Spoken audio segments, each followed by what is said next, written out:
Hello everybody, welcome.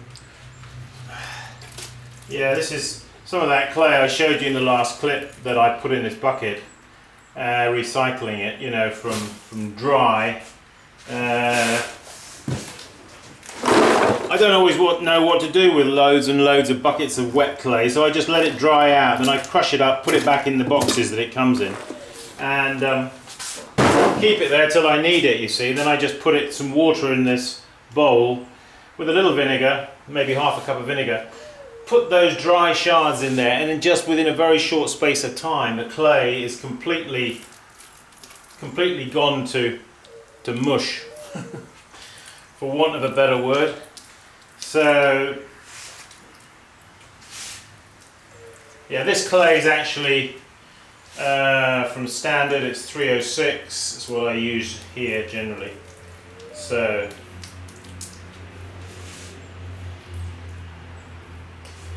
yeah, okay, so I'll just put that on these plaster drying bats, and that won't need to stay there for very long, you know, 5 or 6 hours maybe. I might flip it over and let it get dry on the top side, although the top side dries just in the air as well. It's always a good tip when you're doing this, when you're recycling, always take it off the bats when it's soft, on the soft side. So when you're wrapping it up in the plastic, it's slightly on the soft side. Just going to wash my hands first.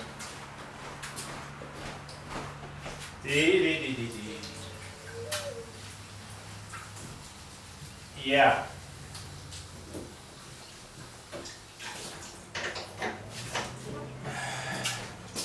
So yeah, the next, I'll just show you some pots I've just finished off, and then I've got something else I'm just in the middle of doing.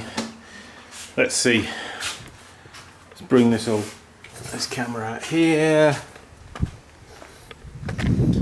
Yeah, just done I've just thrown a small batch of little bud vases, as you can see, and then I did a couple of bowls. These bud vases, some of them will be, as I usually do, split them up, divide them up, thinking, you know, how I'm going to be finishing them.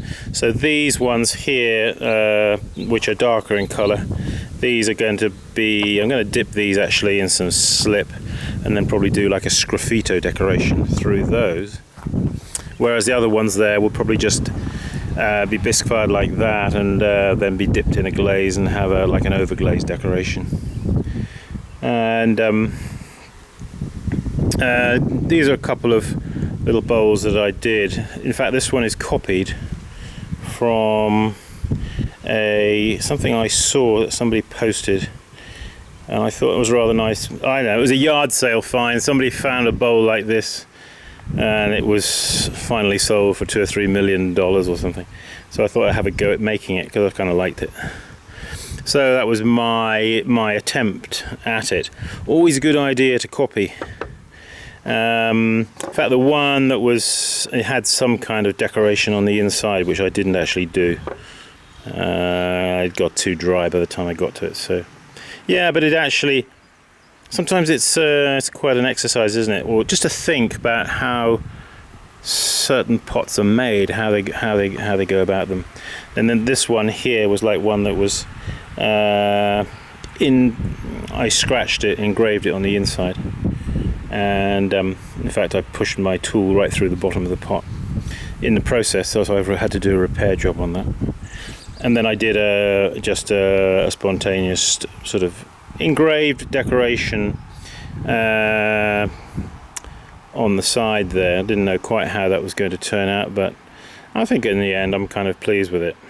Always good to sort of try and break some new ground with your decorations. Don't always just keep repeating the same one over and over, but you know, branch out and try and do something a little bit creative, a little bit different. Take a risk, all right? It might not turn out good, but it's worth taking the risk, because I'll tell you what, if you do, you'll find that you'll hit on some good ones. And this probably will have some kind of celadon, okay, that sort of works quite well with with that. Okay, so I don't know if you can see over there, there's a field of corn, isn't there? Well, I just went over there a minute ago and I dug some of the soil from that field and decided I'm going to make a field glaze. Have you ever done that? Made a glaze just from soil that you find in a field? Well, you can do it, let me tell you. So here, is that pointing in the right direction? As you can see, this is what I've dug, you see. It's kind of a clay kind of soil. As you can see, it's got some roots in it, of course, as you'd expect. It's actually pretty good. There's not that many stones in it. Anyway,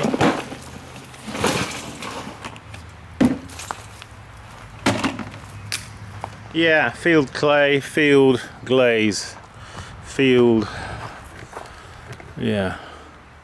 Anyway, so the idea is, of course, you've got to, before you can do anything with this, you've got to get it dry. So that's why I'm putting it on this tin, you see.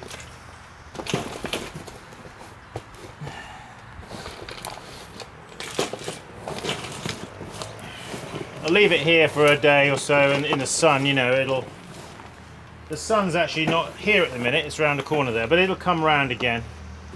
It's late afternoon here, it's about 5:30.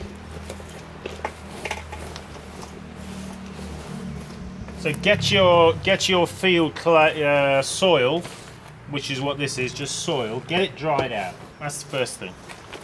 Alright? I don't know what I'm going to do with this, probably what I'll do is I'll just make up a brew, as it were, of this. Once I put it through a screen, I'll make up a brew and I'll probably dip a bisque pot in it and just see what it does.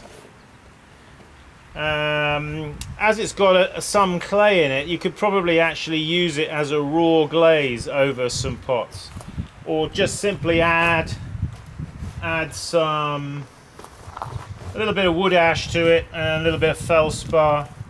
It'll probably be a kind of be a celadon type glaze. It'll probably be a greeny kind of glaze in reduction. Anyway, follow along with me. We'll see what it does.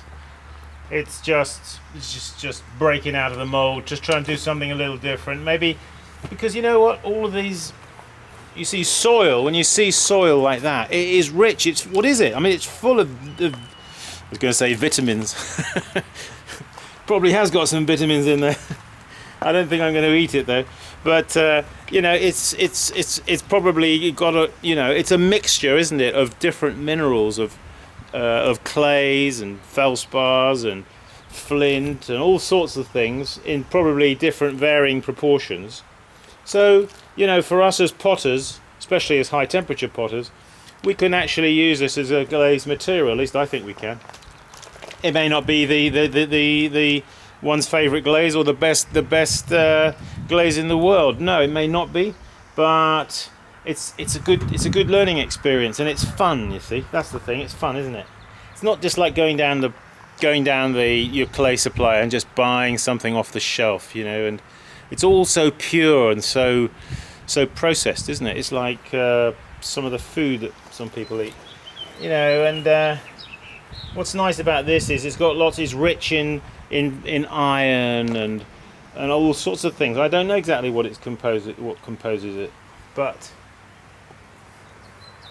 the I was going to say the fire is going to reveal it, isn't it?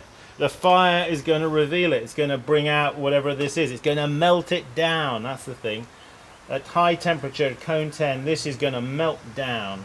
This will become a glaze in itself. This will melt and become glassy as a glaze. The only thing is, you see, then you've got to think about, well, it may become. Hang on a minute, my neighbour. It may become glassy, but it may not stay on the pot. You see, it may not want to run off the pot. That's the thing. So we've got to think about that, you see.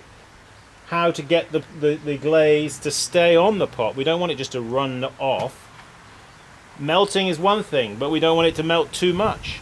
So you want to find this equilibrium of nice colour, a nice richness, staying put on the pot, not running off too much. A little bit of run though is okay, isn't it? I like a little bit of dribble.